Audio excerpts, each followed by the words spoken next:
Vamos falar da tal de uma decisão carente de fundamentação. Uma decisão mal fundamentada.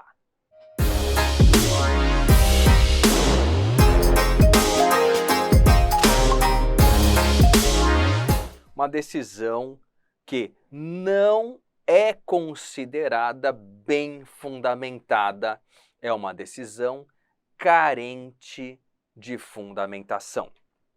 Você deve estar perguntando, tá, e daí? Daí que o juiz não sabe se expressar bem, se ele não explica bem os motivos da decisão dele. E daí? Né? Essa é a pergunta que nos interessa, já que somos advogados. E o que nos interessa está aqui, ó. Decisões carentes de fundamentação são decisões nulas.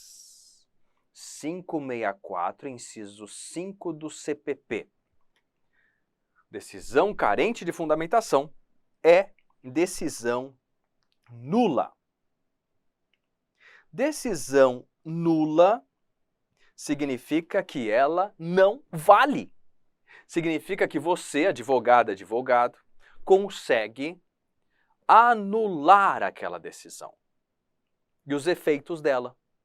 Imagina uma decisão que condenou seu cliente e você consegue, como ela está mal explicada, anular essa decisão. Sabe o que você acabou de anular? A condenação do seu cliente. Se ele estiver preso, ele é solto.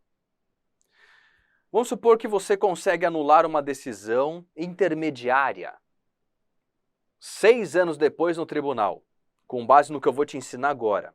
Sabe o que acontece? Eles anulam tudo o que aconteceu e volta para aquele momento. E como passou muito tempo, ele também anula o que aconteceu nos intervalos da prescrição. Então pode ser que você anulando uma decisão no comecinho do processo, muitos anos depois no tribunal, você consiga com a anulação a prescrição. Golpe de mestre da advocacia. Você vai lá, pede a nulidade, ele anula, você fala, bom, já que você anulou, todos os atos subsequentes também são nulos. Então, os marcos que zeraram a contagem da prescrição foram anulados também. Então, é como se a prescrição nunca tivesse sido interrompida. Se ela nunca foi interrompida, o que acontece?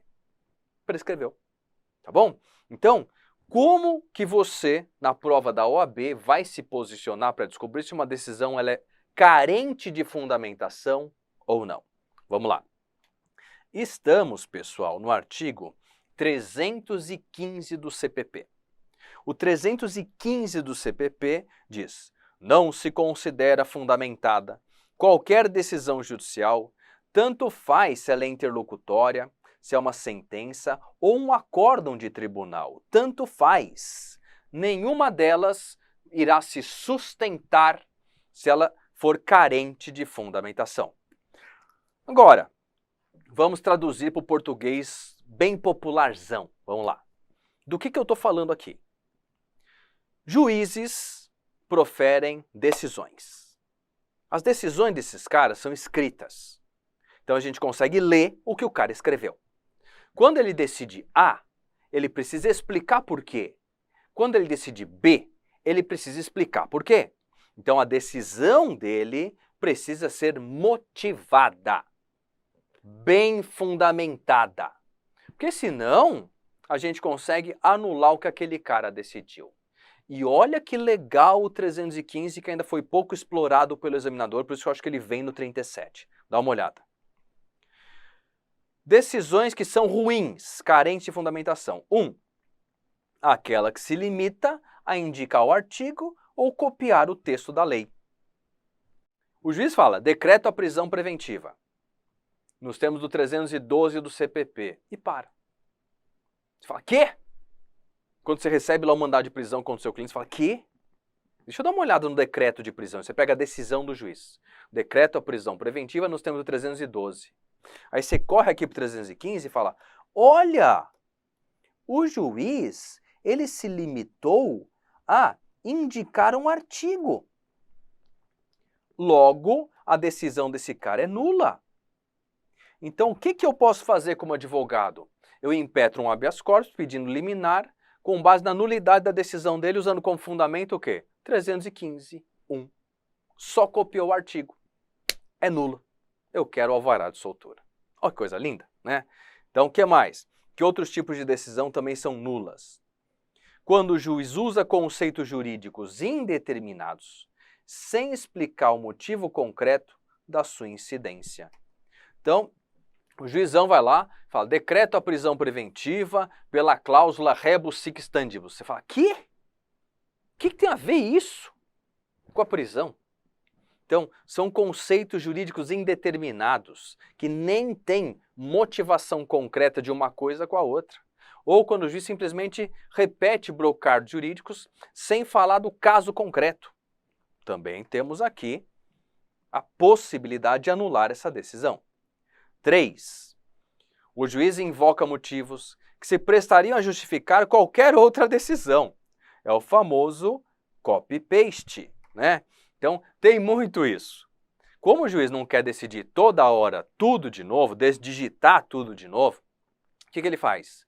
Um grande recorta e cola. A gente chamava isso na minha época de autotexto. O cara digitava lá, prisão, réu, crime tal, F3. Vinha tudo pronto, ele só trocava o nome do cara. E se você pegar decisões judiciais do mesmo juiz, na mesma vara criminal, o que acontece? É tudo padronizado. Só troca o nome do réu.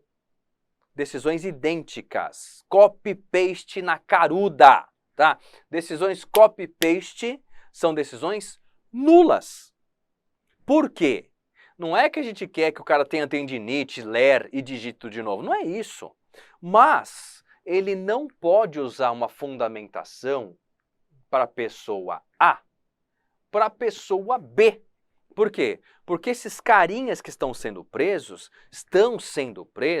não por motivos abstratos, gerais, de lei, mas por motivos concretos. Porque o Joãozinho ameaçou a Maria, o Pedrinho apagou o HD do computador, o Joãozinho foi flagrado pulando cerca para fugir.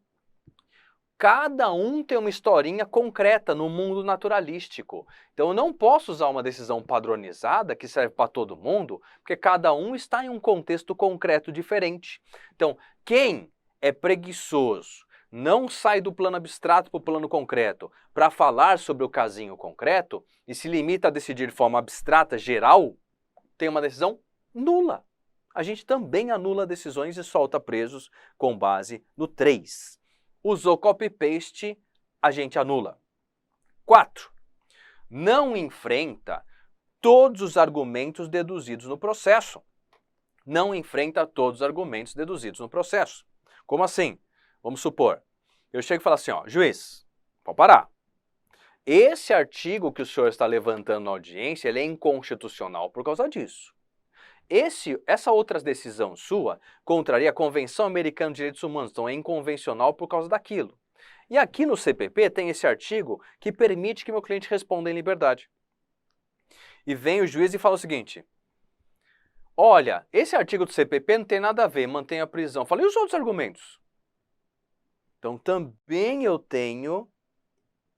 também tenho aqui um juiz que não enfrenta todos os argumentos é uma decisão que é carente de fundamentação, é também passível de nulidade, tá bom? Também é passível de nulidade. Muito bem. Detalhe. Não use o que você vê no seu estágio na prova da OAB. Não use o que você vê no seu estágio na prova da OAB. Por quê?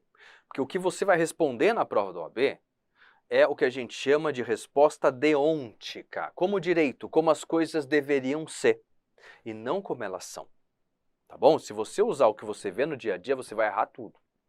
Por isso que a gente fala, fez estágio, não fez estágio, dá na mesma. Pega esse conteúdo e responde dessa forma e tira nota. Tá bom? Vamos continuar no nosso 315. Que outras decisões são nulas de pleno direito? Aquelas que invocam súmula sem identificar nem demonstrar que o caso se ajusta àquele fundamento. Então não adianta o cara falar assim, a súmula tal permite A ou B. Você fala, tá, mas o que meu cliente tem a ver com isso? Juizão, você precisa amarrar, meu irmão, a súmula com o caso concreto. como o Marquinho está num contexto XYZ, a súmula se amolda perfeitamente ao caso dele. Agora sim, agora eu respeito. Agora, aplico a súmula um abraço, você fala, como? Qual a conexão concreta da súmula com o caso do meu cliente? Jogou pro ar, meu irmão, é nula, tá? A gente anula também. 6. Quando não segue a súmula, não segue a jurisprudência, não segue um precedente invocado pela parte, sem demonstrar que é um caso diferente ou que aquele entendimento está superado. Então imagina, seu cliente é algemado, sem justificativa nenhuma. Você fala, juizão, solta o meu cliente por causa da súmula vinculante 11. A súmula vinculante 11 fala, se ele for algemado assim, essa prisão deve ser relaxada. O juiz fala, não solto. Você fala, não solta por quê, cara? Você, juiz, está deixando de seguir a súmula vinculante 11. Sua decisão é nula, meu irmão, tá bom? Então, isso para mostrar para vocês que estamos atentos no tocante à fundamentação das decisões judiciais. Não esqueça, quando você estudar prisão, de estudar o 315, porque é com base nela, às vezes, que a gente consegue soltar o cara. Nem temos motivo para soltar, mas como a decisão é porca, mal fundamentada, a gente consegue, pelo 315, o alvará de soltura do nosso cliente por meio da decisão nula de pleno direito. Decisão carente de fundamentação é decisão nula. O pacote anticrime colocou isso no 564.5 do CPP. Perfeito? Muito bem. Essa foi a dica de processo penal.